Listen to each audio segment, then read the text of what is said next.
Hello everyone, welcome back. So आज हम entrepreneurship की सीरीज शुरू करने वाले हैं क्योंकि इस टॉपिक को हमने कंप्लीट नहीं किया था।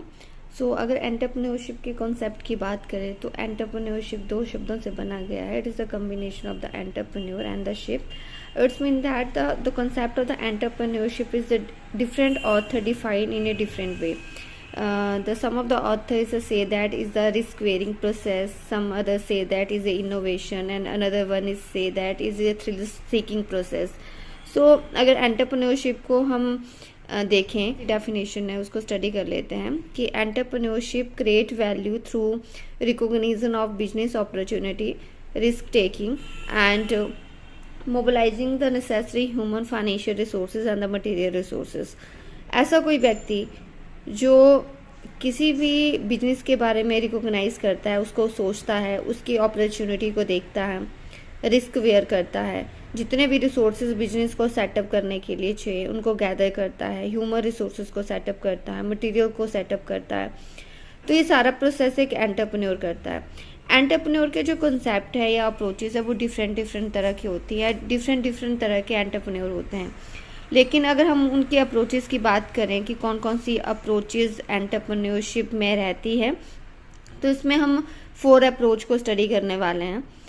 फर्स्ट अप्रोच है आपकी इकोनॉमिक अप्रोच। इकोनॉमिक अप्रोच में कुछ ऑथर ने कहा है कि ऐसा कोई व्यक्ति जो इनोवेटिव कार्य करता है या रिस्क वेयरिंग करता है वो आपका इकोनॉमिक अप्रोच में आता है। लेकिन जो इकोनॉमिक अप्रोच है in which the any person is starting the new project by organising the resources and the handling the risk. ऐसा कोई व्यक्ति जो नया प्रोजेक्ट स्टार्ट कर रहा है, कुछ नया कर रहा है, कुछ मे बी नया इनोवेशन कई तरीके के होते हैं। या तो आप नई स्किल डेवलप कर रहे हैं, नया मेथड डेवलप कर रहे हैं, नई मार्केटिंग स्ट्रेटजी डेवलप कर रहे हैं, वो भी एक इनोवेशन का ही पार्ट है। इकोनॉमिक अप्रोच यानी कि innovation is a new project that can be organized by the any person, any individual. अगर आपकी सोशोलॉजिकल अप्रोच की बात करते हैं तो सोशोलॉजिकल अप्रोच में भी हमारे डिफरेंट कॉन्सेप्ट रहते हैं। सोशोलॉजिकल अप्रोच हमारी सोसाइटी से रिलेटेड होती है, यानी सोशल नॉर्म से रिलेटेड होती है। ऐसा व्यक्ति जो सोसाइटी से साथ लिंक करता है, अपने कल्चर को डेवलप करता है, अपने कल्चर, नॉर्म, रिलीजियस मूव को डेवलप करता है, या ऐसा कोई बिजनेस स्टार्ट करता है जो आपके कल्चर से रिलेटेड होता है। सबसे बड़ा एग्जाम्पल है अगर बात करें हम पतंजलि सेटअप का, तो वो आपके कल्चर, सोसाइटी या सोशलिस्टिक फॉर्म से रिलेटेड है। उसी तरह ऐसी एंटरप्रेन्योरशिप जो आपकी सोसाइटी से या फिर एथिक, वैल्यू, कस्टम, ट्रेडिशन से रिलेटेड होती हैं।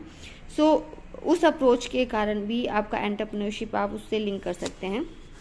अनदर वन, अगर हम साइकोलॉजिकल अप्रोच की बात करते हैं तो साइकोलॉजिकल अप्रोच जो है वो डिफरेंट ऑथर ने डिफाइन की है। अगर हम हेंसन ने भी साइकोलॉजिकल अप्रोच दी थी। और अगर इस अप्रोच की बात करें कि this approach advocate the entrepreneurship is influenced by psychological factor.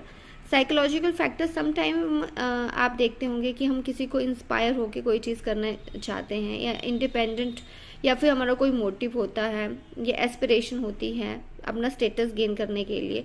कोई भी जो हाई सोसाइटी होती है, हम अंबानी की बात करते हैं, अगर हम किसी भी अडानी की बात करें, तो अपने सोसाइटी को मेंटेन करने के लिए कुछ नए प्रोजेक्ट लॉन्च करते रहते हैं। तो उन्होंने अपनी जो स्टेटस को मेंटेन करने के लिए, या कुछ व्यक्ति दूसरों से इंस्पायर होकर कुछ नया करने की कोशिश करते हैं, या इंडिपेंडेंट पर्पस होता है उनको कुछ ना कुछ करने का, तो उस अप्रोच से भी हमारी एंटरप्रेन्योरशिप विकसित होती है। कुछ हमारी मॉडर्न अप्रोच है। मॉडर्न अप्रोच से भी एंटरप्रेन्योरशिप के कॉन्सेप्ट को समझ सकते हैं कि कई बार हम new technique, new technology, innovation create करते हैं। कोई डिसीजन मेकिंग, अगर माना आपने कोई डिसीजन लिया है तो कुछ नए तरीके से अगर आप डिसीजन ले रहे हैं, रिस्क बेयर कैपेसिटी को बिल्डअप कर रहे हैं, इनोवेशन कर रहे हैं, तो ये भी आपका एंटरप्रेन्योरशिप का ही एक कॉन्सेप्ट है, वो उसी में ही आता है।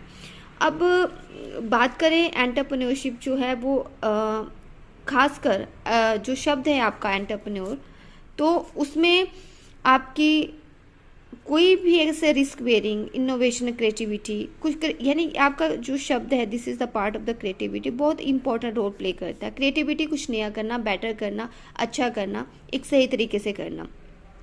एंटरप्रेन्योरशिप एक ऐसा फंक्शन है जो आप जो भी काम कर रहे हैं, कुछ नया कॉन्सेप्ट सोच रहे हैं, कोई भी आपके माइंड में कॉन्सेप्ट आता है, उसके लिए आपको रिसोर्सेज गेन करने पड़ते हैं, आपको रिस्क वेयर करना पड़ेगा, आपको लेबर मेंटेन करनी पड़ेगी, डे टू डे ऑपरेशंस को सेटअप करना पड़ेगा। ये सारा काम जो है वो व्यक्ति करता है जो एंटरप्रेन्योर होता है। अब एंटरप्रेन्योर एक लीडर हो सकता है, एक मोटिवेटर होता है, एक रिस्क टेकर है। एंड 3 शब्दों से जो हम रिलेशन अगर क्रिएट करना चाहते हैं, one is the entrepreneur, entrepreneurship and the enterprise. तो सबसे पहले हम लेते हैं एंटरप्रेन्योर,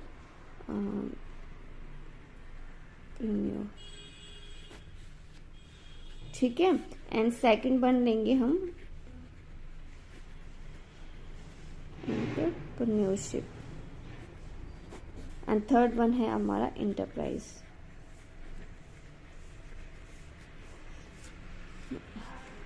सो फर्स्ट वन है आपका, this is to be entrepreneur. Entrepreneur is a person, ऐसा कोई व्यक्ति जो चीज़ों को मैनेज करता है, चीज़ों के बारे में सोचता है। So entrepreneur is a person and entrepreneurship is a process. अगर एंटरप्रेन्योरशिप जो है क्या है, दिस इज अ प्रोसेस। अगर एंटरप्रेन्योर इज ए लीडर है, then entrepreneurship is a leadership. अब if a entrepreneur is a motivator and the entrepreneurship is a motivations, and if a person is a idea creator, the entrepreneurship is a creation of the idea। तो जो भी आपका नया project, कोई व्यक्ति किसी बारे में सोच रहा है, किसी प्रोसेस के बारे में सोच रहा है, उसको काम करने का जो एक्शंस प्लान होगा, प्रोसेस होगा, उसको हम एंटरप्रेन्योरशिप कहते हैं। लेकिन उस प्रोसेस से जो भी आउटकम नज़र आती है, कोई भी रिजल्ट नज़र आता है, कोई भी ऑब्जेक्टिव निकल के आता है, तो उसको हम इंटरप्राइज कहते हैं। एंटरप्रेन्योर एक इनोवेटर हो सकता है जो नया मार्केट के आइडिया को सेटअप करता है, स्ट्रेटजी बनाता है, रिस्क टेकर होता है। लेकिन एंटरप्रेन्योरशिप एक फंक्शंस है, चाहे वो मोटिवेशंस का फंक्शंस होगा, चाहे वो आपका इनोवेशंस का फंक्शन होगा, लीडरशिप का फंक्शंस होगा। तो जो भी प्रोसेस होता है वो आपके एंटरप्रेन्योरशिप है। For example, entrepreneur is a person, then entrepreneurship is a process. If entrepreneur is a organizer, then entrepreneurship is a organization. If the entrepreneur is a innovator, then entrepreneurship is a innovation. If the entrepreneur is a risk taker, then entrepreneurship is a risk bearing. If the entrepreneurship is a motivator, then entrepreneurship is a motivation. Okay, so यानी कि हाँ, एक अकेला व्यक्ति जिसको हम leader कहते हैं, क्रिएटर कहते हैं, मोटिवेटर कहते हैं, उसको प्लूरल सेंस में क्या कहेंगे, क्रिएशन कहेंगे, लीडरशिप कहेंगे, इनोवेशंस कहेंगे, ऑर्गेनाइजेशंस कहेंगे। सो एंटरप्रेन्योरशिप जो है वो आपका प्रोसेस है, हम ऑलरेडी क्लास में भी डिस्कस कर चुके थे। अब इंटरप्राइज की बात करते हैं। इंटरप्राइज यानी कि जो भी एंटरप्रेन्योर अपना कुछ सेटअप करता है, अपना कोई बिजनेस स्टार्ट करता है, उसको हम इंटरप्राइज का नाम दे देते हैं।